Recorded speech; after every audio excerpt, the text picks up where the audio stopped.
So creep in concrete हम पढ़ रहे थे, तो इसी को आगे कंटिन्यू करते हैं। क्रीप इन कंक्रीट क्या होती है?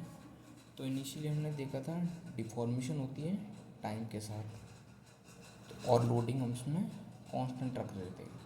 मान लो ये बार है हमारी, और इस बार पे मान लो हमने ऊपर से इसको होल्ड कर रखा है, और उस पर एक कांस्टेंट लोड, मान लो 100 किलो का हमने एक लोड लगा रखा है। लोड हम बढ़ा नहीं रहे हैं, और फिर अब लोड कांस्टेंट रख रखा है। अब जैसे ही मैंने लोड लगाया, मान लो पी लोड लगाया मैंने इस पे, इस रॉड पे, ठीक है, तो जैसे ही मैं लोड हटाऊंगा तो ये तुरंत रिकवरी करेगा।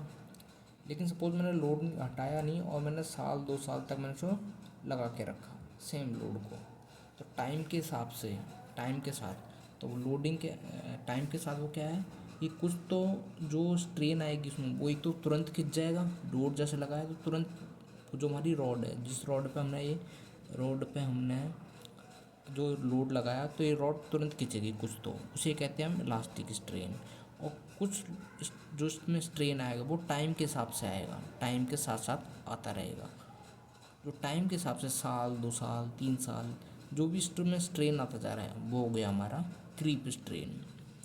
और ये ज़्यादातर 4 5 6 साल बाद में एक कांस्टेंट हो जाता है। जितना खींचना होता है वो 4 5 साल तक खींच जाता है। उसके बाद 40 साल 50 साल 60 साल उसके बाद ये खिंचता नहीं है, कांस्टेंट सा रहता है। मान लो यहाँ 10 mm खींचा, उसके बाद ये 12 11, फिर 15, फिर उसके बाद 16 17, मतलब कांस्टेंट सा रहेगा, 15 के आसपास ही रहेगा, मतलब ज़्यादा नहीं खींचेगा। मतलब कहने का मतलब ये है कि 4 5 साल बाद में जो स्ट्रेनिंग होती है वो कांस्टेंट हो जाती है। ठीक है, तो हमने ये सब देख लिया था।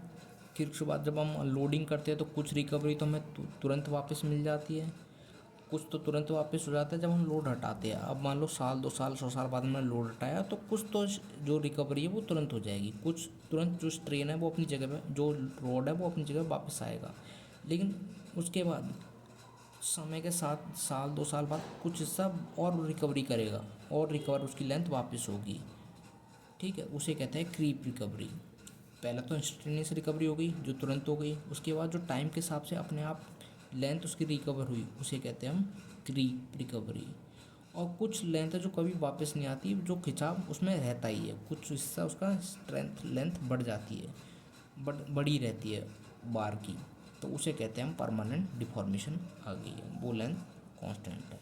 अब आगे देखते हैं, हम पढ़ रहे थे क्रीप कोफिशिएंट। तो क्रीप कोफिशिएंट क्या होता है? वो जो जो टाइम के साथ जो लेंथ बढ़ी, एक तो है जो तुरंत बढ़ गई लेंथ, जो लोड लगाया और लोड लगाने के बाद जो तुरंत खिंचाव आया, वो हो गई हमारी इलास्टिक स्ट्रेन।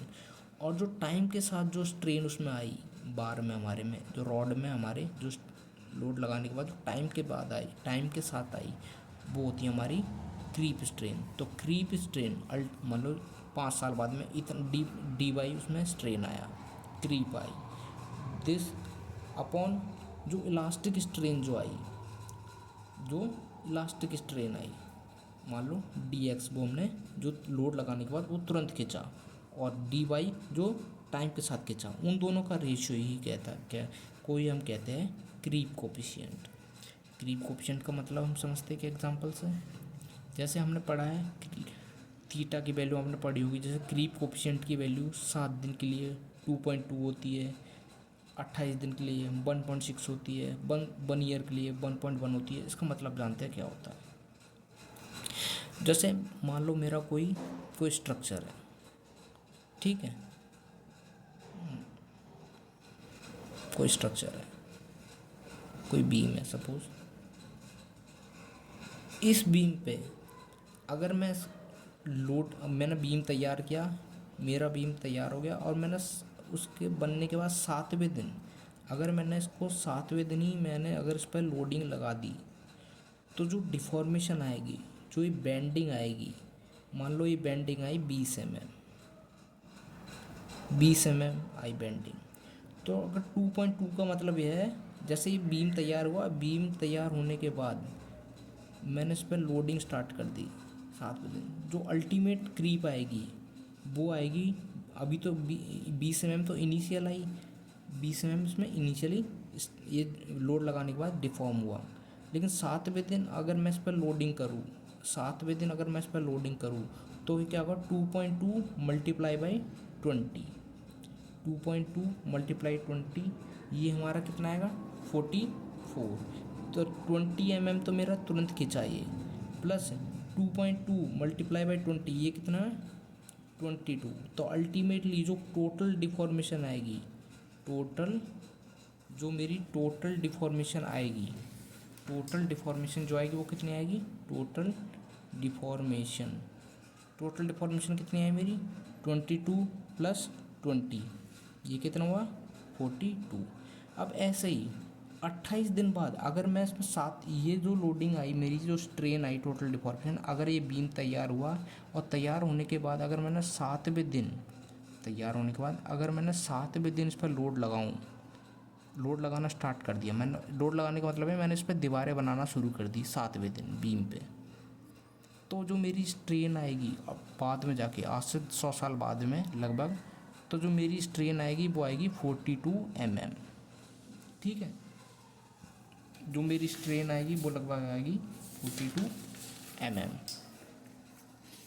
वहीं अगर 28वें दिन अगर मैं यही लोडिंग अगर मैं लगाऊं 28वें दिन, तो जो मेरी स्ट्रेन आएगी, जो अल्टीमेट डिफॉर्मेशन आएगी वो तो जो मेरी 28 दिन बाद अल्टीमेट डिफॉर्मेशन आएगी वो आएगी 1.6। जैसे 20 तो 20 mm तो ये तुरंत आ गई वापस, प्लस 1.6 मल्टीप्लाई बाई 20। अभी जो निकल के आएगी मेरी, अभी कितना निकल के आएगी 20 प्लस 32, मतलब ये आएगी लगभग, ये निकल के आएगी लगभग 52 के आसपास। और यहाँ जो आई ना 22 मल्टीप्लाई 22, ये निकल के आई मेरी 44, सॉरी यहाँ मिस्टेक हो गई थी, 20 तो जो इलास्टिक आ गई और 22 मल्टीप्लाई बाई 20 जो इलास्टिक स्ट्रेन को वो करके आया, वो कैलकुलेशन मिस्टेक थी, 44 आई। तो 44 प्लस 20 ये हो गई 62। तो जो अगर मैं 7वें दिन लोडिंग करूँ, 7वें दिन लोडिंग करने के बाद जो मेरा स्ट्रेन आया, वो मेरी स्ट्रेन आई टोटल 62, 4-5 साल बाद में।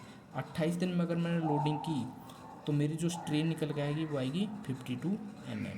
वहीं अगर मैं 1 ईयर बाद में लोडिंग करूँ, मतलब बीम तैयार किया और लोडिंग जो मैंने दीवार पे बनाना शुरू किया वो 1 साल बाद में बनाना शुरू किया, तो 20 mm तो इनिशियल आ गई स्टार्टिंग में, प्लस 1.1 मल्टीप्लाई 20, मतलब कि 1.1 मल्टीप्लाई 20, ये मेरा आया 22, मतलब ये है मेरी 42 mm। तो जो अल्टीमेट स्ट्रेन निकल के आएगी वो मेरी आएगी 42 mm। तो एक चीज़ नोटिस की मैंने, एक चीज़ क्या नोटिस करने वाली है, एक चीज़ नोटिस करने वाली ये है कि जैसे जैसे मेरा बीम तैयार हो गया और मैं लेट लोडिंग कर रहा हूँ उस पर वजन मैं बहुत टाइम बाद डाल रहा हूँ, मतलब 7 दिन बाद वजन डाला, तो स्ट्रेन जो अल्टीमेट जो 3-4 साल बाद में जो वो बेंड होगा ना बीम, वो 62 mm, मतलब कि बहुत ज़्यादा बेंड होगा। 28वें दिन थोड़ी कम बेंड होगा और 1 ईयर बाद वो और कम बेंड होगा। तो मतलब कि क्रीप का मतलब ये है, इसका मतलब इनकी वैल्यूओं का मतलब ये है कि जैसे जैसे हम लोडिंग डिले करेंगे स्ट्रक्चर बनने के बाद, उसे टाइम देंगे हम, उतनी ही हमारी अल्टीमेट डिफॉर्मेशन कम निकल के आएगी। ठीक है, तो जितना हम टाइम देंगे बनने के बाद, जैसे हम तुरंत तब अगर बीम तैयार किया और उस पर लोडिंग शुरू कर देंगे तो डिफॉर्मेशन उतनी ही ज़्यादा आएगी।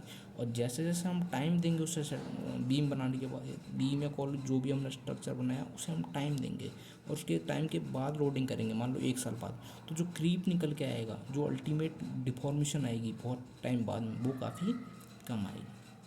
तो दैट्स ऑल। तो क्रीप में हमने क्या समझा कि क्रीप एक टाइम डिपेंडेंट फेनोमेना है, जिसमें क्या है, कोई एक स्ट्रक्चर, कोई रॉड है जिस पर हम लोड लगा रहे हैं और जो तुरंत लोड लगाने के बाद स्ट्रेन आए वो हो गया हमारा इलास्टिक स्ट्रेन, उसे हम DX कह दिया मैंने उसे। और जो टाइम के हिसाब से आया, टाइम के जो 2-3 साल बाद में लोड लगा रखा है हमने, और जो 2 या 3 साल बाद में जो स्ट्रेन आई हमारी, वो हमारी होगी DY, उसे कहते हैं हम क्रीप स्ट्रेन। ग्राफिकली देखो तो ग्राफिकली पहले तो इनिशियली कुछ तुरंत लोड लगाने के बाद इंस्टेंटेनियस इलास्टिक आई, तो उसके टाइम के हिसाब से कुछ और डिफॉर्मेशन आती गई, फिर डिफॉर्मेशन कांस्टेंट हो गई हमारी, और मतलब लेंथ कितना बंद सी हो गई। फिर हमने एकदम से लोड हटाया, फिर तुरंत रिकवरी हुई। और कुछ रिकवरी जो है वो टाइम के हिसाब से हुई, टाइम के साथ होती गई। और बाद में कुछ रिकवरी हुई नहीं, वो परमानेंट डिफॉर्मेशन ही आ गया हमारे स्ट्रक्चर में। ठीक है। अब और जो क्रीप कोफिशिएंट क्या था, जो अल्टीमेट स्ट्रेन, जो क्रीप स्ट्रेन आई अपॉन इलास्टिक स्ट्रेन आई, उसे हम कहते हैं क्रीप कोफिशिएंट। क्रीप कोफिशिएंट की वैल्यू 7 दिन के लिए 2.2 होती है, 28 दिन के लिए 1.6 और 1 ईयर के लिए 1.1। मतलब यह है कि 7वें दिन अगर हम लोडिंग करेंगे तो क्रीप हमारी ज़्यादा निकल के आएगी। 28 दिन में लोडिंग करेंगे किसी स्ट्रक्चर में तो और कम निकल के स्ट्रेन मतलब जो खिंचाव है वो कम निकल के आएगी, डिफ्लेक्शन मतलब कम आएगी उसमें। वहीं अगर 1 साल बाद लोडिंग करेंगे तो डिफॉर्मेशन और कम आएगी। तो जैसे जैसे लोडिंग का टाइम हम बढ़ाएंगे वैसे वैसे हमारी डिफॉर्मेशन कम आएगी स्ट्रक्चर में। So thank you everyone.